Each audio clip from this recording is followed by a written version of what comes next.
Thank you very much for having me. As Aidan said, my name is Emily Lane, and I work at Niwa Taihoro Nukurangi. I'm actually based down in Christchurch, but I am an Aucklander by birth, and I grew up here too. And in fact, my dad, who used to work at GHD, is sitting in the audience, so I better get it right. But yeah, I'm up here today to talk about our new Endeavour program towards a more flood resilient Aotearoa New Zealand. And so, let's see whether I can get the...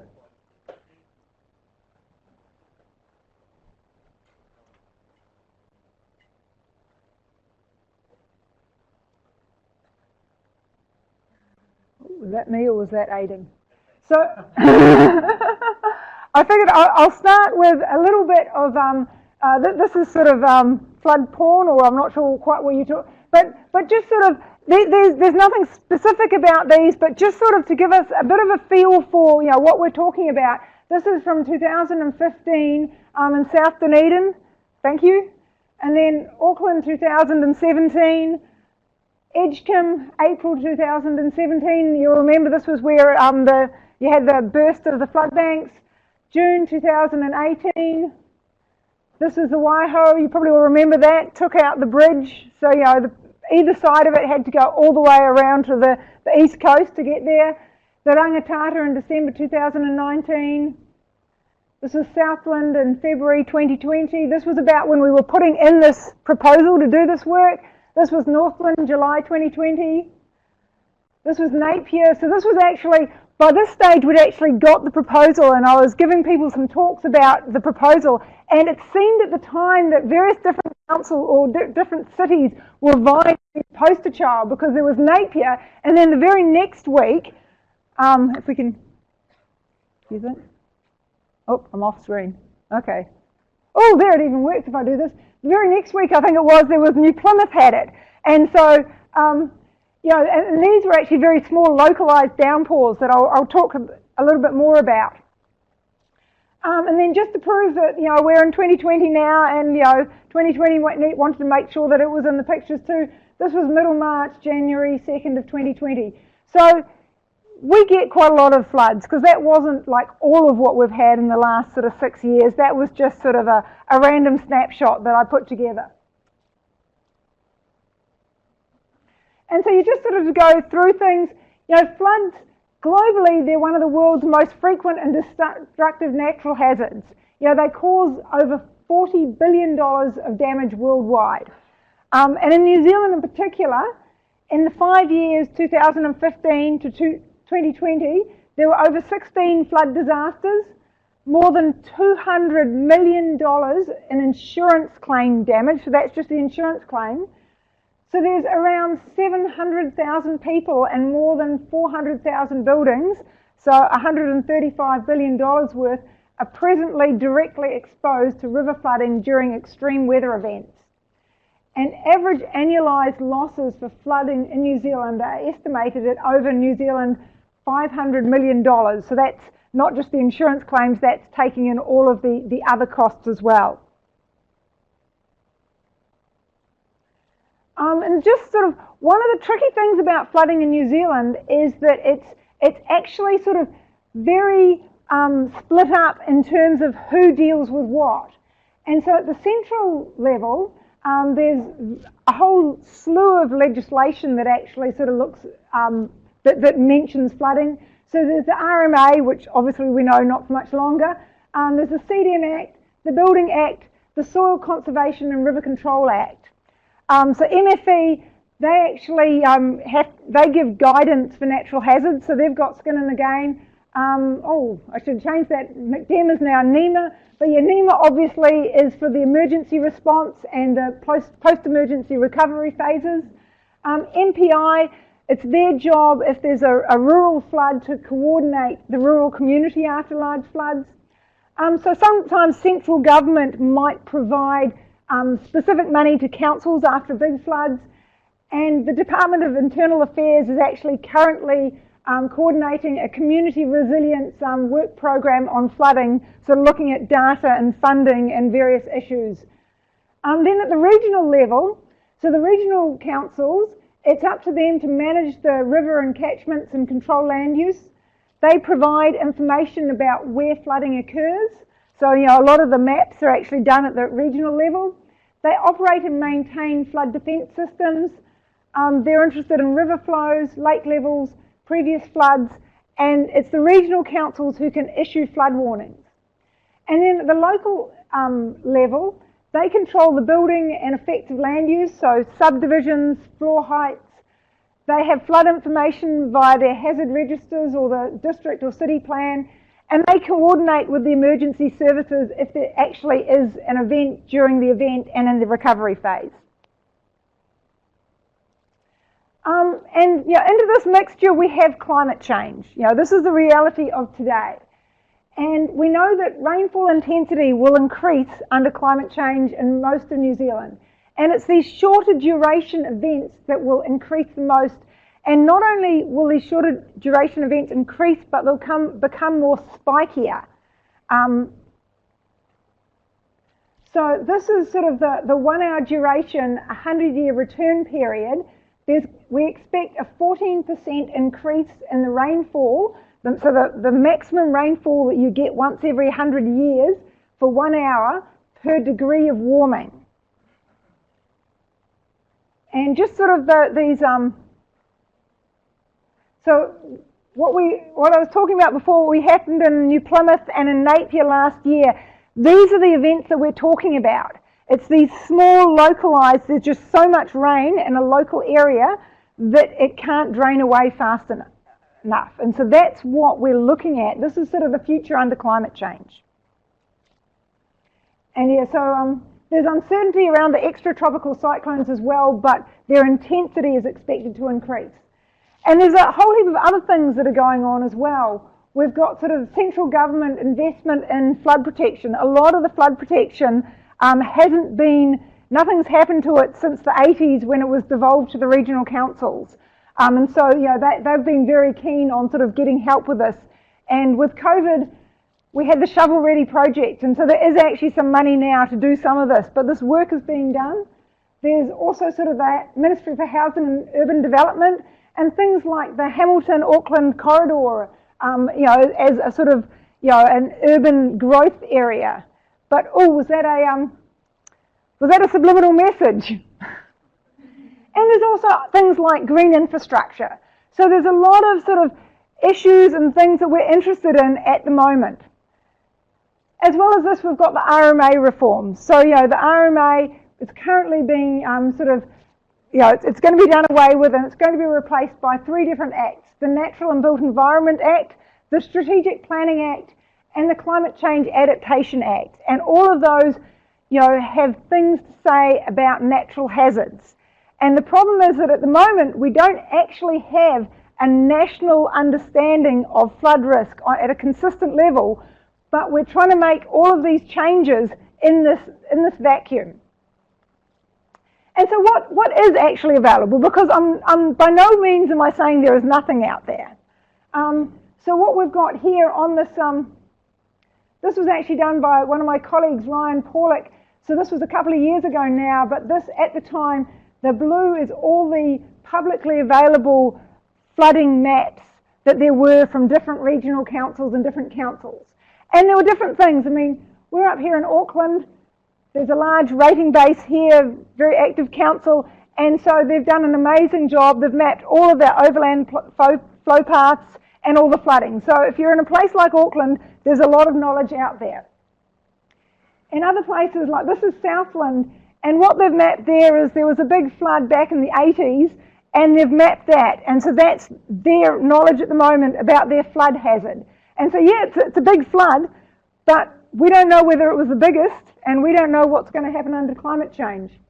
Also, if you go sort of globally, there are already sort of global models of flood hazard out there, and so these are both sort of options of those, but I mean, this is sort of, that's State Highway 16 and sort of Pollen Island and Point Chev there, and you'll notice that most of the flooding is actually happening in the sea, and so according to that, we probably don't need to worry about it. So yeah, there's things out there, but they're of variable quality. And so you basically, what I'm saying is we've got no consistency in terms of whether or not flood modelling is done. Oh, that's actually another thing I should point out. Look at the West Coast. According to this, there isn't a problem with flooding in the West Coast. So yeah, some places, if you've got the money, it's done. But the West Coast, it's a large area with a small ratings base. They just can't afford to do the modelling, or they couldn't at that stage. There's no consistency in terms of the annual exceedance probability. And I'm not saying that this is a bad thing, it's just the modelling is done for different reasons, and so for different reasons you want a different annual exceedance probability. There's different resolutions, there's different methodologies, and sometimes climate change is taken into account, sometimes it's not. And I mean things like residual risk as well. So we don't have a consistent picture. And so this was where this Endeavour program came in, and as I said, so the Endeavour Fund is a research fund. We put in a proposal in March last year. We were lucky enough to discover in September last year that we'd got it, and work started on the 1st of October, so it was like straight into it. But we're sort of working up to it. But so the overall aim of this was a more flood resilient Aotearoa New Zealand. So what we wanted to do was provide updatable, nationally consistent flood inundation hazard and risk assessment for current conditions and also future scenarios under climate change. And as well as that, we wanted to create a forum between science, iwi, policymakers and stakeholders to ensure that we actually had our desired outcome, that this information led to a more flood resilient New Zealand.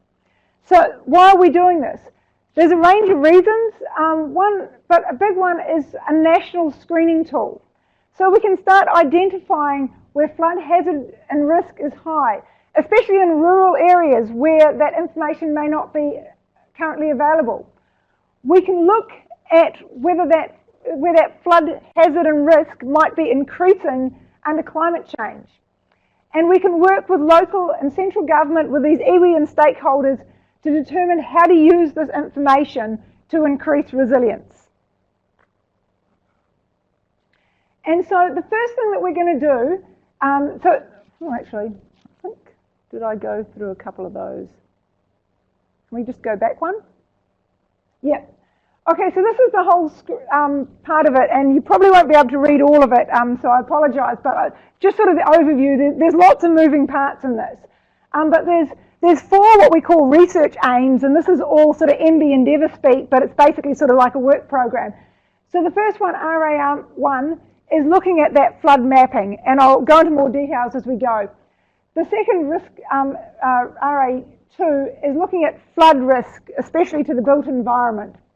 Then the third research aim is looking at social vulnerability to cascading events, especially under climate change.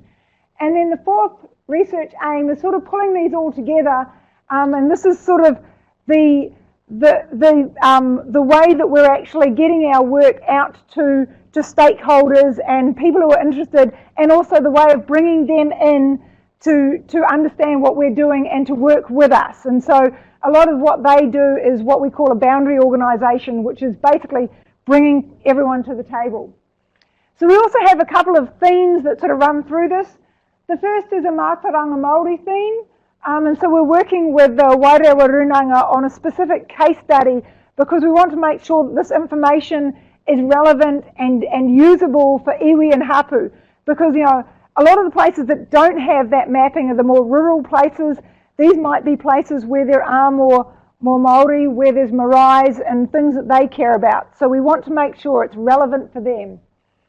And then the second theme is an uncertainty theme, because there's a lot of uncertainty, but there's also a lot of things that we know. And so we want to be able to quantify that and actually to vocalise that and be able to communicate that so that people can make good decisions despite the uncertainty, and even more so than that, that they can use our knowledge of the uncertainty to make better decisions than they would if we'd just given them one answer.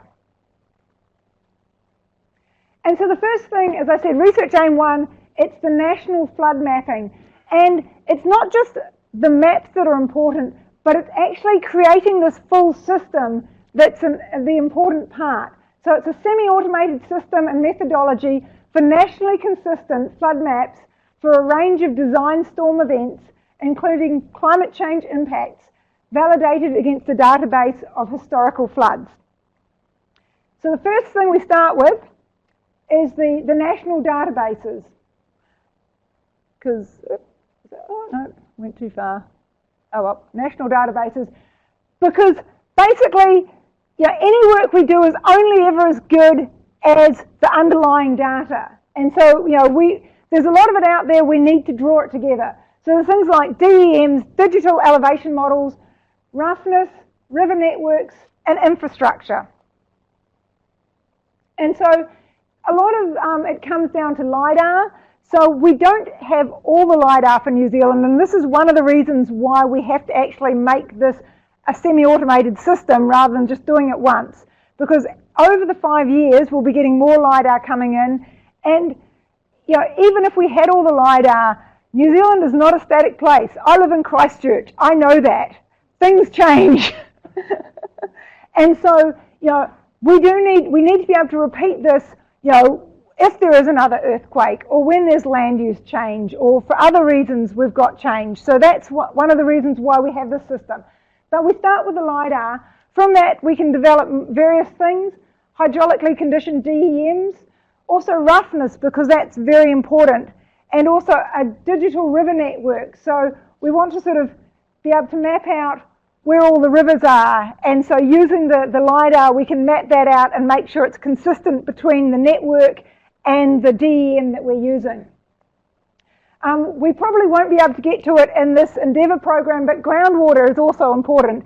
I put it in there because we want to be able to have the hooks so that in the future we can bring that into the program. And I mentioned this community resilience work program. This is what I talked about that the DIA is coordinating. But one of the things they're looking at is the data and the data for flood resilience. And so we're hoping to hook in with them. We're doing a lot of work with LINS. So Rob Deacon is their resilience manager. And so we're making sure that all of this data, when it's created, will be available for all of New Zealand to use. And LINS might be one of those places where it's available. So the other thing we need to know about is flood infrastructure. So there already exists the New Zealand Inventory of Stop Banks. This was put together at the University of Canterbury under some of the National Science Challenges. We want to sort of extend this to other flooding infrastructure. And so things like bridges, things like culverts. And again, we're not actually, if we spent all of the $15 million trying to do this, we wouldn't be able to do it for all of New Zealand. But what we want to do is create a database where we can sort of have this and have a standard way of storing it so that it can be brought in as we get this information. And we also want to have a way that we can automatically query that database and pull that into a flood model so that we know we're saying we're modelling this area. It then goes and it works out what information we have and it makes sure it's in that model.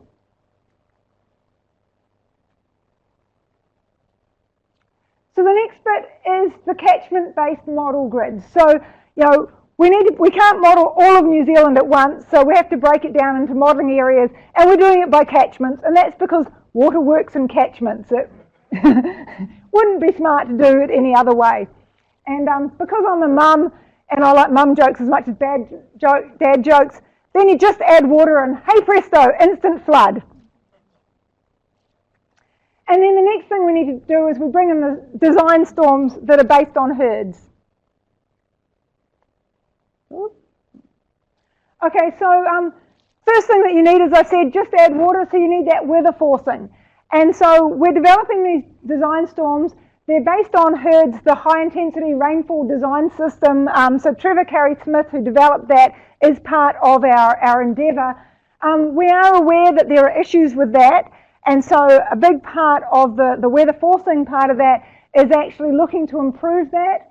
We're working with, there's a small company, Weather Radar New Zealand, that sort of looks at weather radar, and so we're using their information and also NIWA's high resolution convective scale weather model to sort of understand better and create more realistic design storms.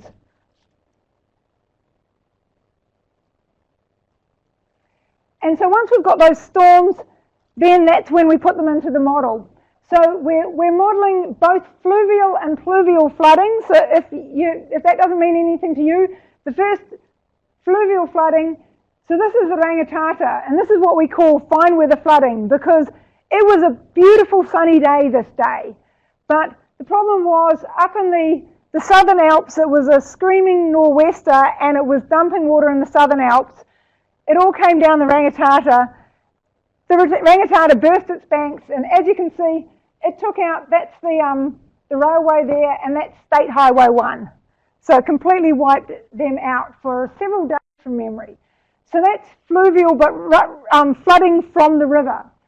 And then pluvial flooding is directly from rain. So this is what I was talking about before, where you have intense rain, and it's just so intense that it can't actually drain away fast enough. And so that's Hawke's Bay with the flooding. So we want to be able to do both of those.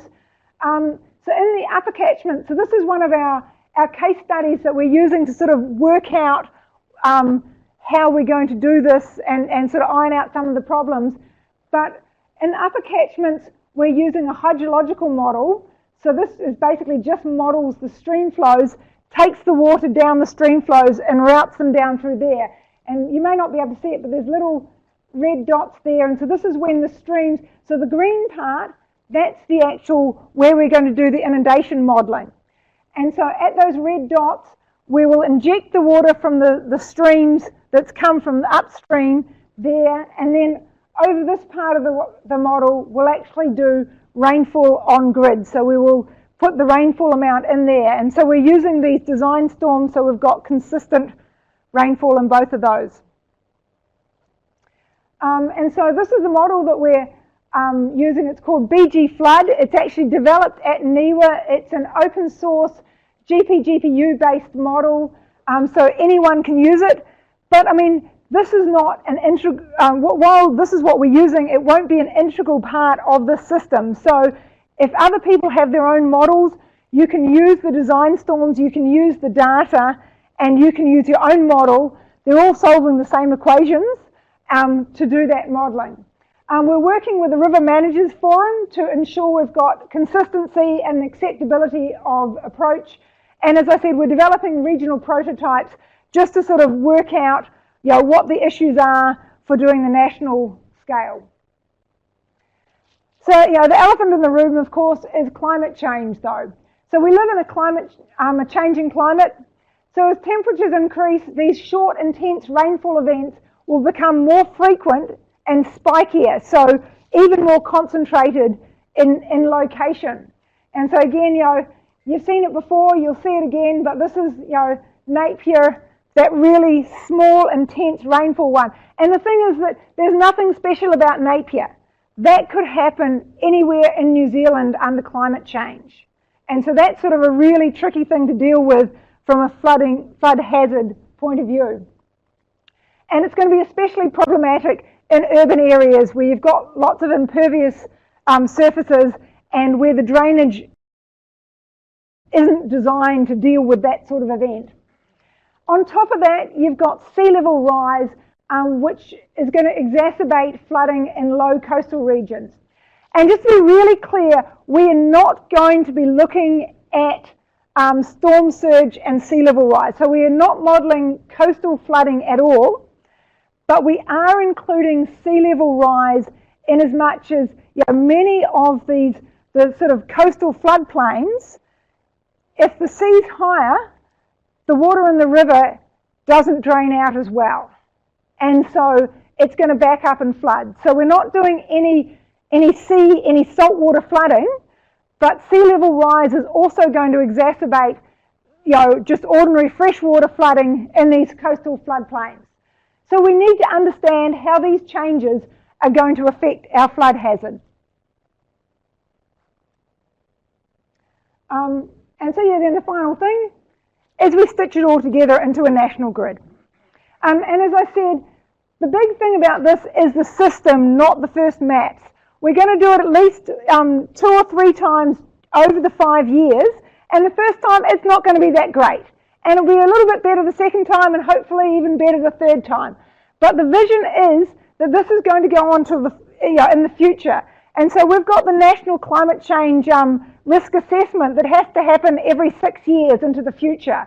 And so my vision is that the year before that, we take the best of what we've got from all of our research up until then, we can run it through this system again, and so when they're doing that National Climate Change Risk Assessment, we can say, this is our best knowledge about what the flood hazard and risk is now and under climate change.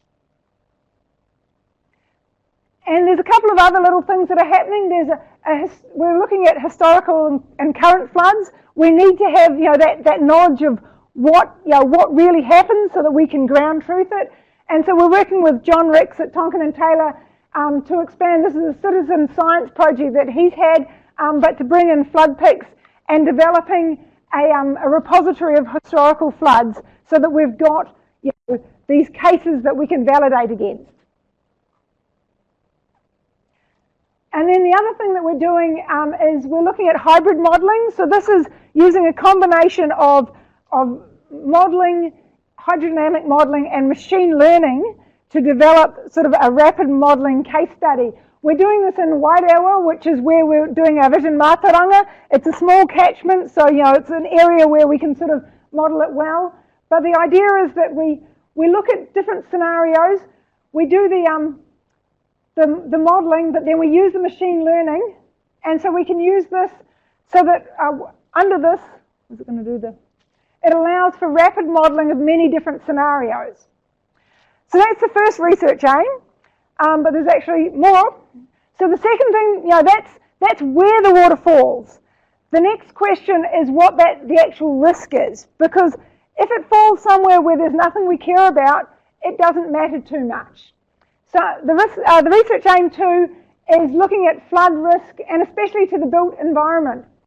So we're using a tool called RiskScape that's been jointly developed by NIWA and GNS, and using that to sort of pull in the flood hazard data, but also spatial models of different things. So we're looking at sort of land use, we're looking at the built environment and buildings, we're looking at infrastructure networks, and we want to be able to model these and say, well, this is what could actually happen when this flood occurred.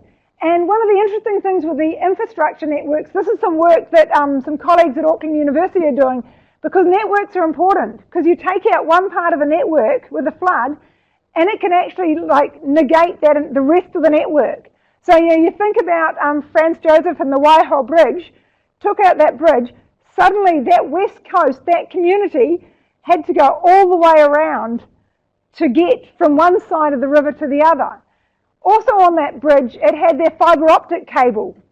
So suddenly, they don't have any fibre anymore. They don't have their internet. And I mean, Franz Josef is a pretty small place, but there's a lot of other places where there's infrastructure on bridges, there's water, there's sewage, there's fibre optics. So, taking out a bridge is a big deal. Oops. Okay, and so this is the RiskScape tool, and as I said, we're looking at land use, because land use is a proxy for a lot of things. We can sort of say, okay, this much farmland, and so MPI is very interested in that because that tells them what they're exposed to. You think of the East Coast and the slash that came down with the floods that they had a couple of years ago, and so we know that if you've got lots of pine forest there, you've got lots of flood hazard, maybe you need to start thinking about that.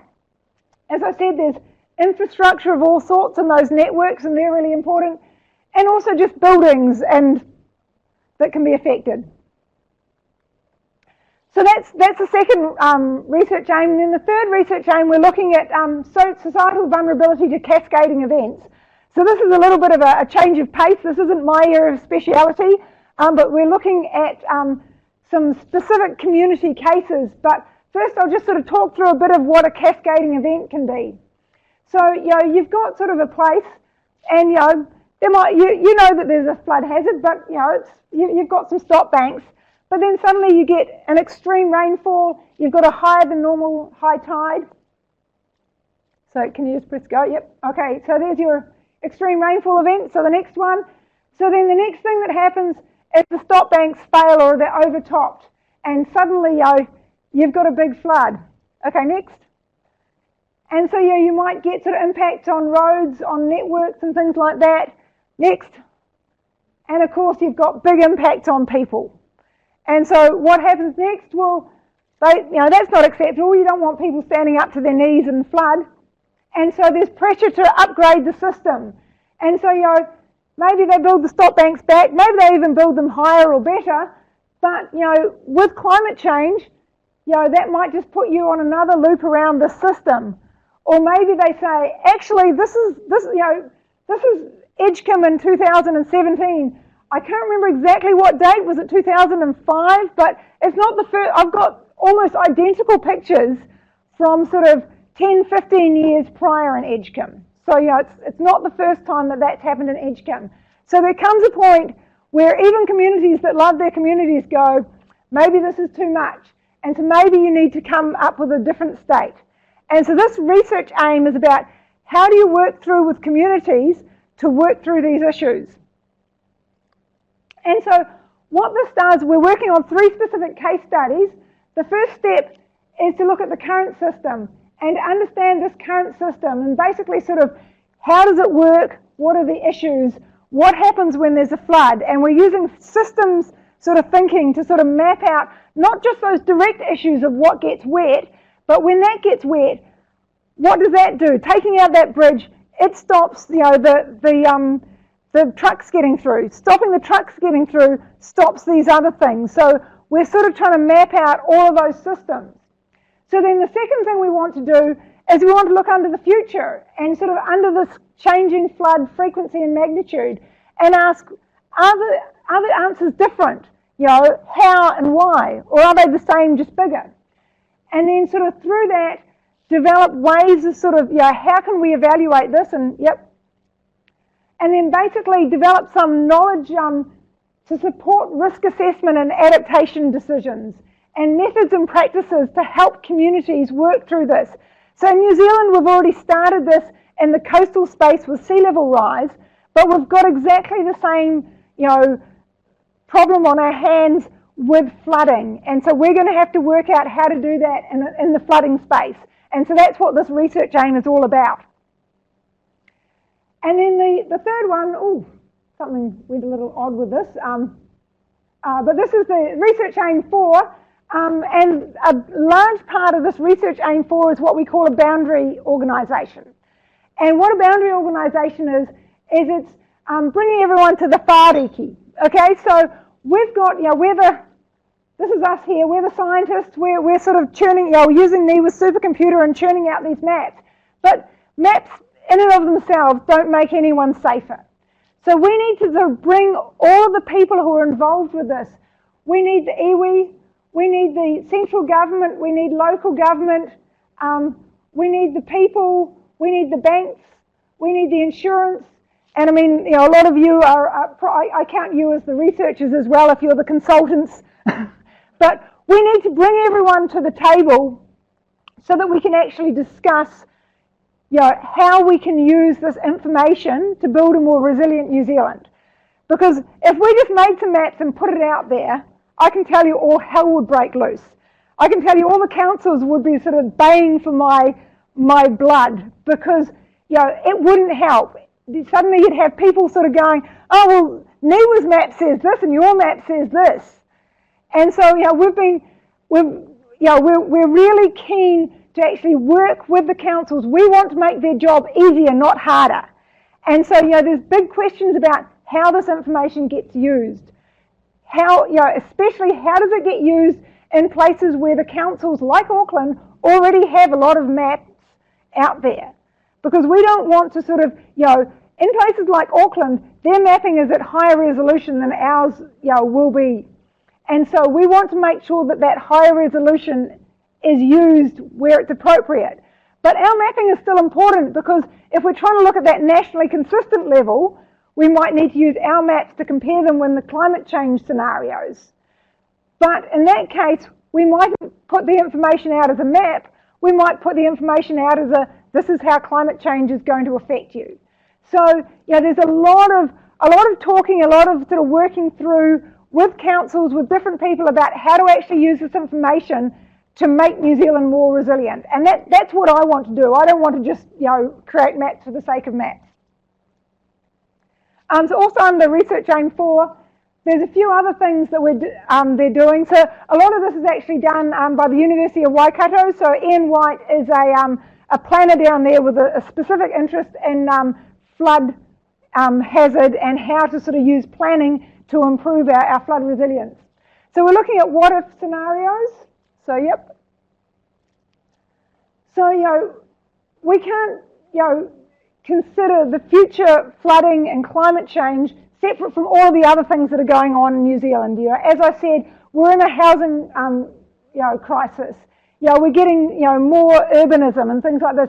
So we need to be able to use our maps and our information to sort of look at this and work out, well, how can we do this more sensibly?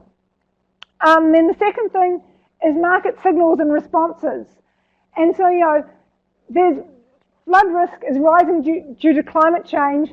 There's significant implications for the real estate market. A lot of the money for the local government comes from property tax, and market signals. If people lose insurance, if prices go up because there's a flood hazard, then people get upset, but it also might drive people to leave areas where there's a higher flooding risk. And so by actually working through some of these things that might happen, we might be able to ease the way. It's not, it's going to be nasty for some people, but we can't stop that. But by actually sort of thinking about how these might occur and thinking about how we might be able to do these in sensible ways, we might be able to sort of mitigate some of those problems. Yep. And then the third thing that we want to do is guidance for local government. So as I said, we're doing our flood modelling, but it's sort of at this broad scale. But the methodology we want to use could be used at any scale. And if we've got some national guidance, then when people are doing flood modelling, they start doing it in a consistent way. And so all of a sudden, we're actually beginning to get even more of a consistent picture, and we're getting it drilled down at higher resolution in these places. And this is very much what they did in the UK. So the UK is probably about 20 years ahead of us. They were doing this a long time ago, and they were doing it. They had 100 people in, I think it was called the Flood Factory, and we don't have that. You might think 15 million is a lot, but it's nothing compared with that. But they did it at broad brush. They were looking at continual improvement as we were, but they basically had, this is the methodology.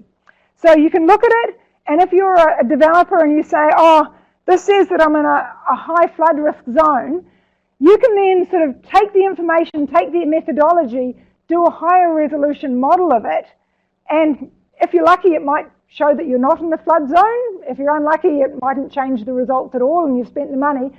But you can then sort of put that, submit that back, and it's curated, because obviously we don't want to just take it from anyone. But if we're happy with the methodology and the modelling that it's done to the level that we're happy with, that can be pulled back in. And so this is sort of one of the ideas that we have for how to take this into the future. Then the other thing that I sort of said is a vision mātauranga. So Māori people have deep spiritual connection with the land and the rivers, and they also have different conceptions of risk, because risk is all about what you value. And so with Māori, they have wāhi tapu, so these sacred places. And so they might care about an urupā, where their ancestors are buried. And they might care at a level where they don't want us to know where it is. And I'm okay with that, but I want to be able to provide them with the tools that they can sort of understand, oh, well, this is the flood risk to that. They also have taonga species in Wairewa. It's their tuna, their eels. They're really, it's part of their mahika kai, and they're really keen to ensure that their eels sort of are healthy and well. They also have marae and other assets, and as I said, often these are in more rural locations where there mightn't be any flood modelling. But they're also interested in solutions that enhance the Māori of the awa. So in other places, the people might say, just build a stop bank, just keep that river out. But for a lot of Māori, it might be that this awa, this is their tipuna. They're like, I can't just like build a wall. So we have to sort of start thinking about, well, how can we help them to come up with solutions of their own, but where they're retaining the sovereignty of their data. So it's about us providing the information that we have and working with them so that they can take that and use that how they need to. And so specifically, we're working with the hapu of Wairewa Runanga, so it's Katimako and Ngāti Irekehu. So Dr. Benita Wakefield and the Kaitiaki Advisory Group. And so we're working to understand flooding from a Māori perspective, but more specifically, they're really keen. So Ngāi Tahu has a iwi-wide climate change strategy, Te Tahu o Te Whāriki, and each of the Papatipu Runanga, so each of the marae have to develop their own strategy. And so they're really keen for us to sort of feed into the flooding part of that climate change strategy. And okay, we're working with one small hapu, but the idea is that by working with them, we can develop tools, we can develop methodologies that we can start offering these to other iwi and runanga and hapu across Aotearoa so that they can start making their own decisions too. And then the final thing is the uncertainty theme. So this is led by Professor Matt Wilson at Canterbury. And so there's a lot of uncertainty in the flood modelling. And one of, there's sort of errors in the data sources, the structure in the hydraulic formulations, and the representations of future, climate change scenarios. And these can cascade through. And, one of the ways that people look at uncertainty sometimes is they model lots of scenarios and the different ones. But we're doing this on a national scale. We can't afford to do this. And so what the plan is this is what I showed before where we've got this one thing. But actually, in a lot of things, you don't just have one, you've got a whole distribution of this. So it's actually a little bit murky. What we're looking at is a little bit like we've got a whole heap of sort of potential databases, potential models. We've got a whole heap of potential design storms. And so, there's lots of these scenarios, and so they are going to end up with a lot of potential outputs. So what we want to do is to first look at the sensitivity, because some of the uncertainty matters, some of it doesn't. And then using machine learning, we want to sort of work out ways that we can actually sort of take this uncertainty through, and then, and then the final thing is a visualization and actually communicating that, because, we need to be able to say that in ways that people understand what we're talking about, because often in climate change you say, there's a lot of uncertainty, and people go, they don't know what they're talking about. And that's not the case. There's a lot of things we know about, but there are bounds. But just finally, we'll just bust through this, maybe press it 3-4 times. So this is from we'll go back one. Natural Disaster Resilience Strategy. So basically, this was 2018, I think. So, in New Zealand, we need to manage risks.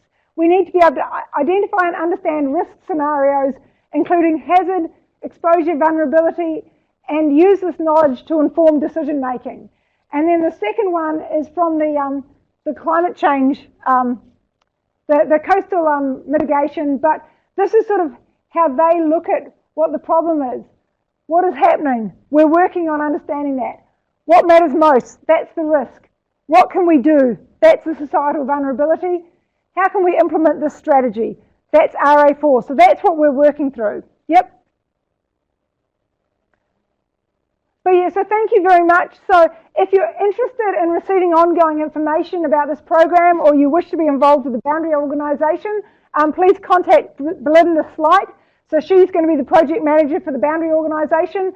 And as I said, this is a big program. It's not just NIWA. We've got a lot of partners involved.